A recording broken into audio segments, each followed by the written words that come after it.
Welcome to Money 911, the show where we align your wealth, health, and peace of mind. I'm your host, Kris Miller, your legacy wealth strategist. And today's show is about expanding vision and embracing evolution. We're diving into a powerful conversation how AI is not just a tool, but a transformational force for leadership. Our guest is a visionary who empowers C suite leaders to not just adapt, but dominate in the new era. From Microsoft AI to boardrooms across the country, their work is shaping the DNA of executive success and redefining what it means to lead. Friends, if you've ever wondered how to future proof your business, lead with clarity, and multiply your ROI, this conversation is for you. Let's welcome our extraordinary guest, Mahesh Thakur.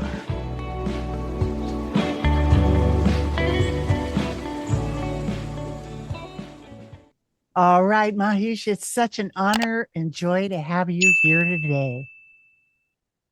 Pleasure You, is mine, Kris. Thank you you, so much for having me on your show today. you're amazing, and I'm amazed at what you've done. You've helped industry giants to step into a whole new era. You know what? What's the first mindset shift a leader must embrace to really lead in the age of AI? It's a great question, Kris.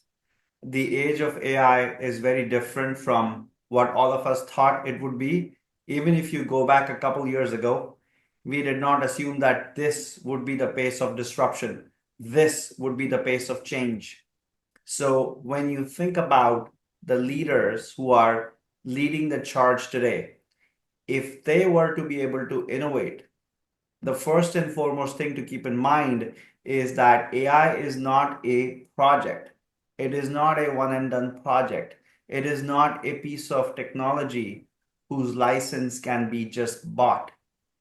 What is most important in this phase, Kris, is to understand that you first need to look at, are you an AI ready company? Is your company AI first? And for most traditional companies, the answer will be no.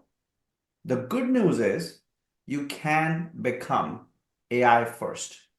And that's a function of how are you thinking about the culture in the company? How are you thinking about the structure, structuring your organization? And finally, what tools are you bringing in for your respective departments or divisions? As an example, does your recruiting team need something which is more advanced to bring in fresh talent for the company? Does your supply chain need a refresher so that it can compete with other companies who may actually be embracing AI faster than you are? So it is going through that entire gamut of things to become AI first. And that's the mindset we need for leaders to begin with today. Fabulous. Many think that AI is streamlining, but you talk about driving change.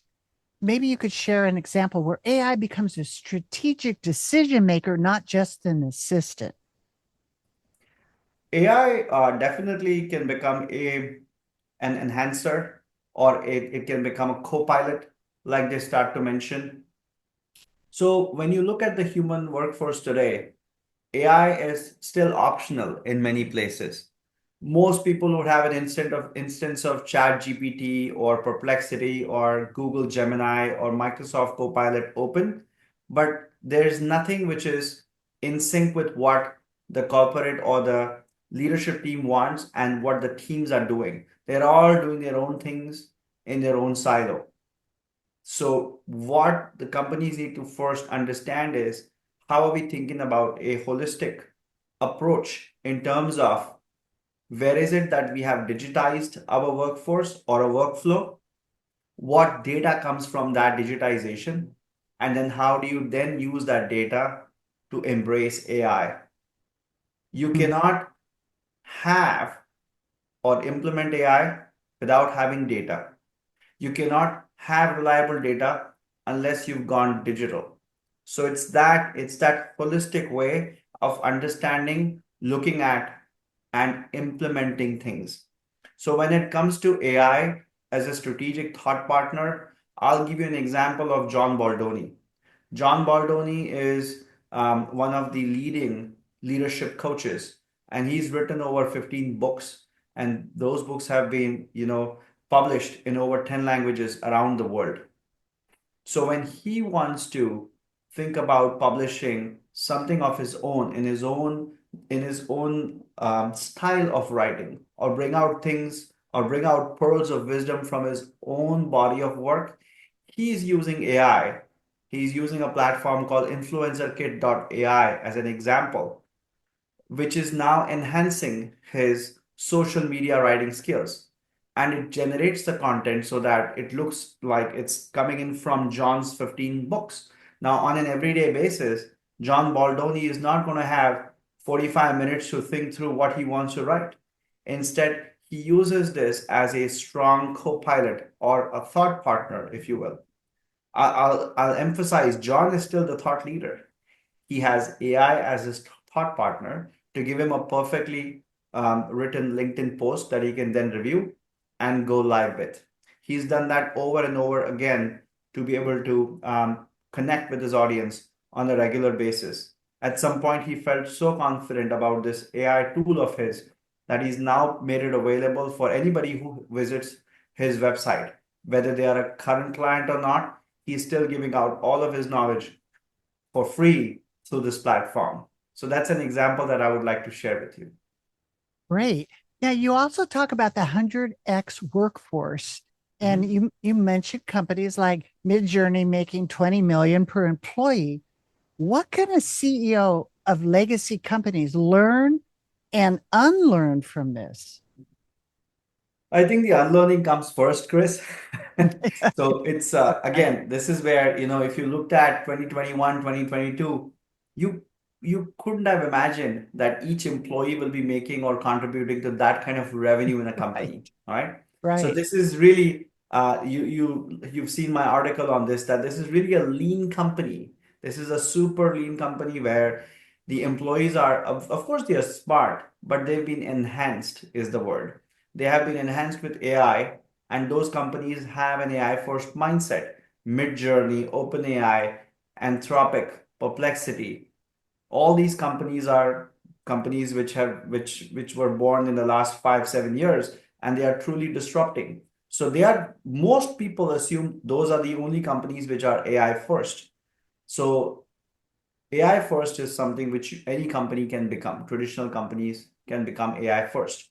So, to your question, for any traditional company to become AI first, they have to first make sure that they make their teams feel safe and secure. So you don't want to bring up a word or even think about the word of replacing humans. You want to think about enhancing the humans. How do you enhance the humans with AI? It's actually making them first aware of what skills they need.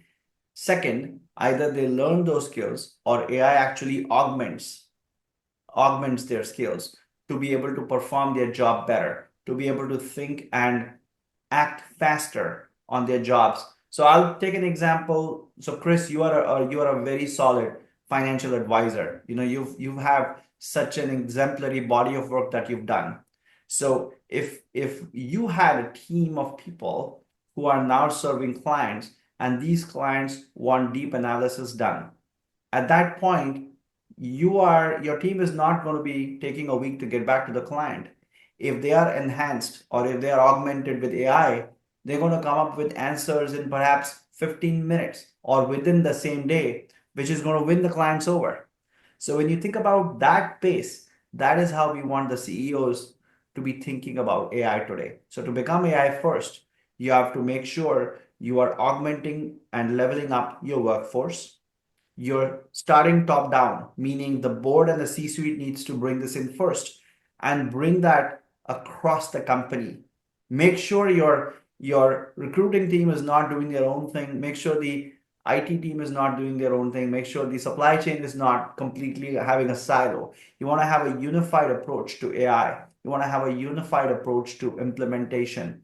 And once you start to see that, once the humans start to feel like, gosh, I'm not going to be replaced. I'm going to be way smarter, better at my job, so that as a company we can deliver this kind of a mid journey kind of a revenue where the revenue per employee goes up.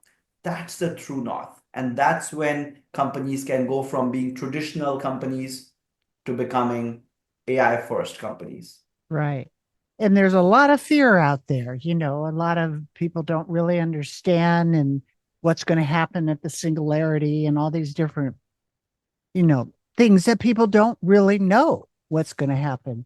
But it, Yeah, yeah. right? End of the day, psychological safety is important, right, Chris? Yes. We Yeah, want to make sure that people who are helping us in the journey themselves don't fear that their jobs won't be lasting for long. So exactly. that's why when I coach, when I advise a lot of the C-suite folks, I tell them to talk about augmentation, not automation all the time.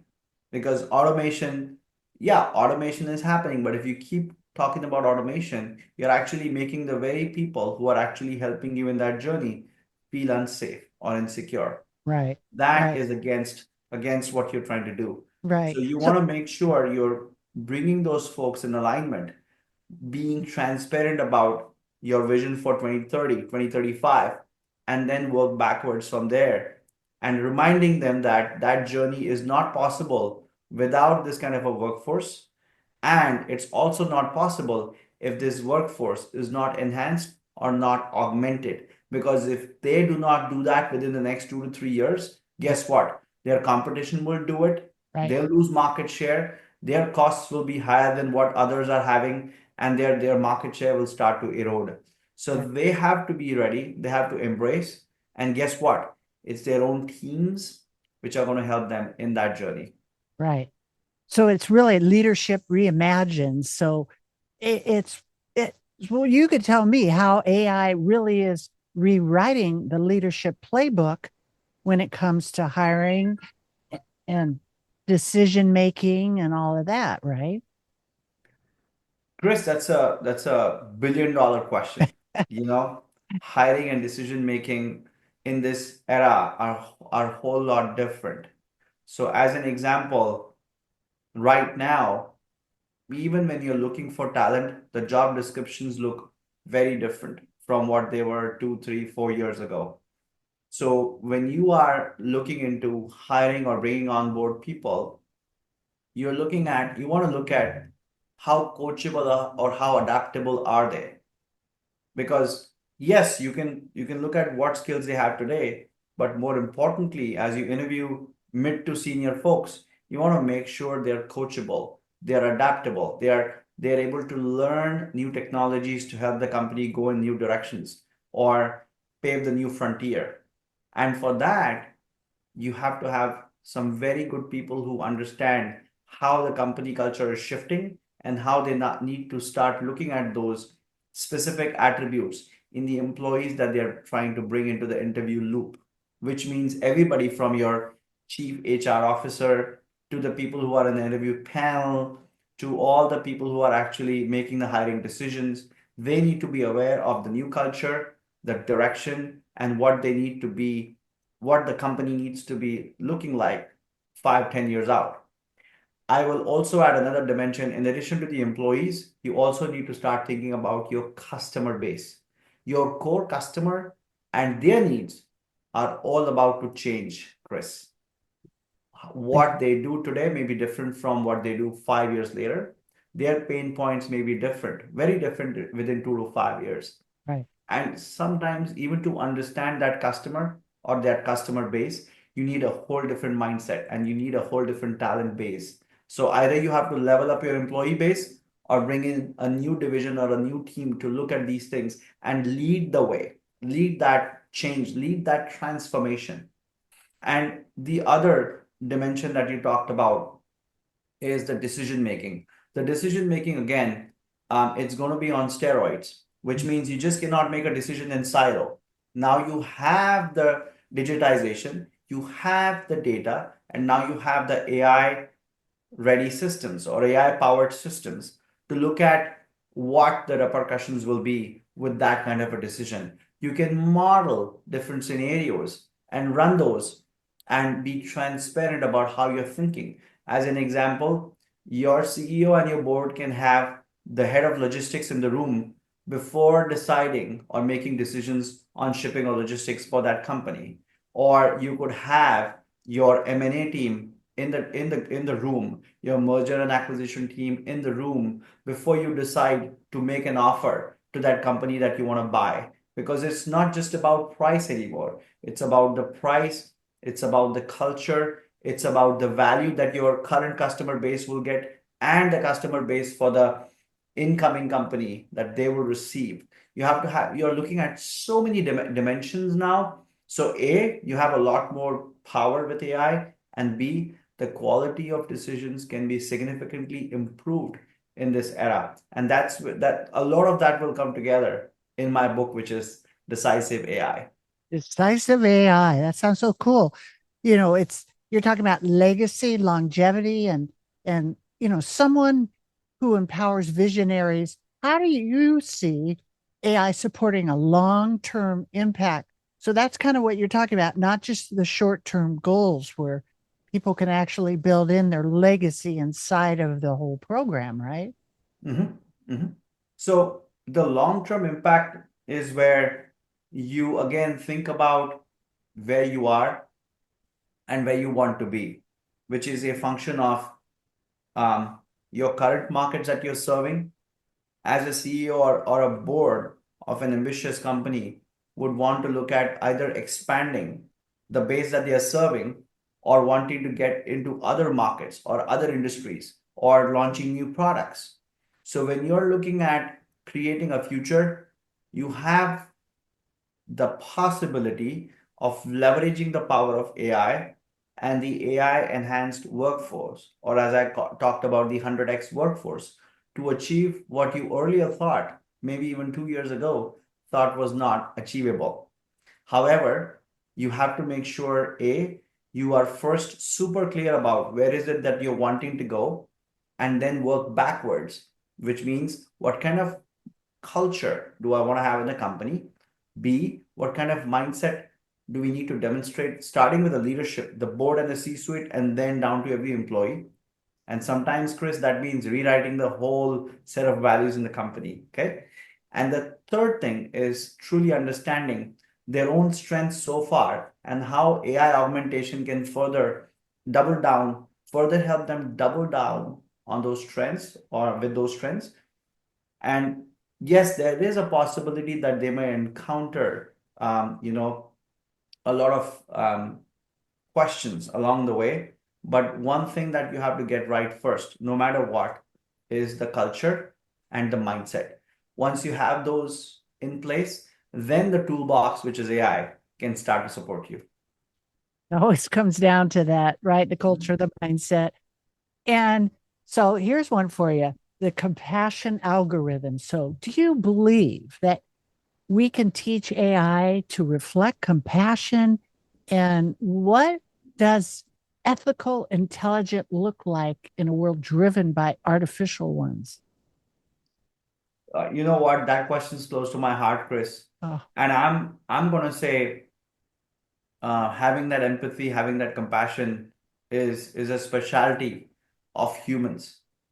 Okay. mhm. So the most compassion that you could show right now is assuring the humans that they can be safe in this new era where AI is going to be your superpower, because the pace at which AI is actually coming in and empowering the humans, it's something that nobody imagined. And now it's going at a pace where many people can't even control it. Right. So what becomes even more important is that those people who are actually helping you with adoption of the AI, creating roadmaps, and making your dreams come true as a company, as an organization, you want to demonstrate that compassion. You want to show them that empathy by investing in them, by helping them reskill or upskill themselves. So even before you talk about embracing a new technology, part of your own playbook should be, what does my new workforce look like? And how do I upskill or reskill my current workforce to do the new things? And that is the most powerful way to demonstrate empathy and compassion. It's beyond the written word, it's beyond doing a very nice all hands where you can throw these words around. And oftentimes, when I coach and advise the companies, I remind them, you always been talking about having empathy and compassion for your customers. They say this in the all hands so that employees have empathy and compassion for their customers. And now I remind them, make sure you mention what mission they are on, how critical they are, and how the company is investing in reskilling and upskilling them, because that's the most credible and measurable way for the employees to see the compassion and the empathy from the C-suite. Great. That's good. It's from fear to flow. And many leaders are they're secretly, fearful that they're going to be left behind. And you've coached and been involved in some, well, consolidate what, the biggest companies that you've been in, right? And who you've helped. And now you're taking all of that experience and creating practical tools so people can get out of the fear and actually flow with AI as help instead of replacement, right? Yes. I love how you said the fear of flow, Kris. I love that analogy. And thank you. I've been privileged to work alongside Satya at Microsoft and work at the Fortune 10 companies. So for me, it's really empowering to see some of these companies who made these early investments. I mean, my role with AI goes back almost 20 years ago when we built the largest implementation of AI, which is Bing Search. It's one of the largest implementation of AI. And now a lot of that technology is part of Microsoft AI. So when you think about those companies, A, they were early entrants, and B, they were consistent in both investing and experimenting. They made the bold bets early on, and they were consistent with both investing the dollars and experimenting to see what works, what doesn't, and then making the subsequent bets based on the outcomes. The advantage that the companies now in 2025, 2026, 2027 will have is that they have the learning from all those companies and more, because the pace, the compute power, the financial resources that you need are far lower. The compute power is far more. And now what you have is you have all the learning from all these other behemoths who tried these things. Mm-hmm. And so for the leaders, it's about getting out of that fear, being bold, being ambitious, having clarity. So when I advise the CEOs, I basically create the space for them and the leadership team to have the clarity and then create the plans to work backwards. So to your point, it's a very interesting time that we are going through, because if these CEOs and board members take ownership, if the C-suite is proactive right now, it will actually end up benefiting. For them, AI will be like the tailwind. But if they do not do something, or if they do not do the right thing at the right time, in the next 2 to 3 years, they will have trouble both maintaining their market share and remaining competitive. Right, right. But we could just talk for hours here, and we will continue this conversation. We're going to do a series and we're going to work around your book. Tell everybody again how they can get in contact with you and the book you're working on. Thank you, Kris. I'm excited about our series. Super excited. I'm looking forward to that. You can go to my website, maheshmthakur.com/AI ready quiz. So if you go there and you download the quiz, it'll take you less than 3 minutes to determine where you are in your journey to being AI first. And like I mentioned, a company like GoDaddy, which has been around for 25 years or over 25 years, even they became AI first.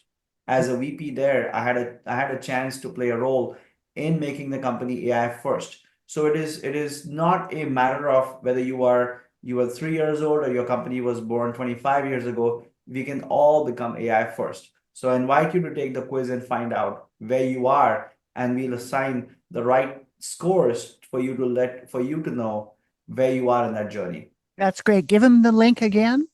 It's my website, maheshmthakur.com/AI ready quiz. Okay, cool.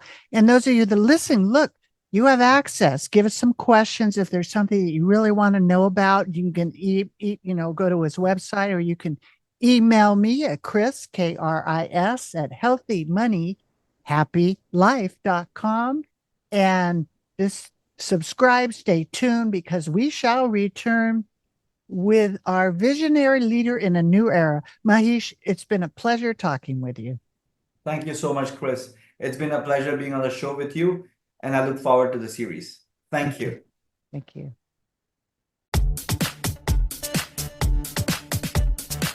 Wow. Today, we just didn't talk about AI.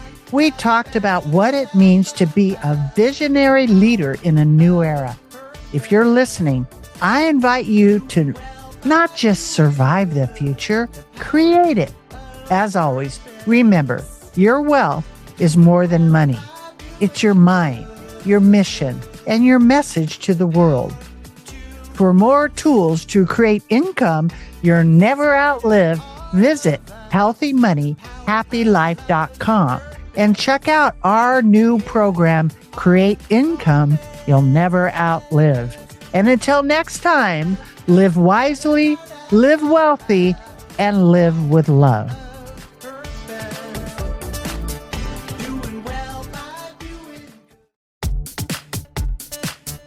There's so much to learn about healthy money. I hope today's discussion brings you one step closer to securing and protecting your future. So you can get started on the right foot, go to meetwithkrismiller.com and schedule your free financial fitness strategy session.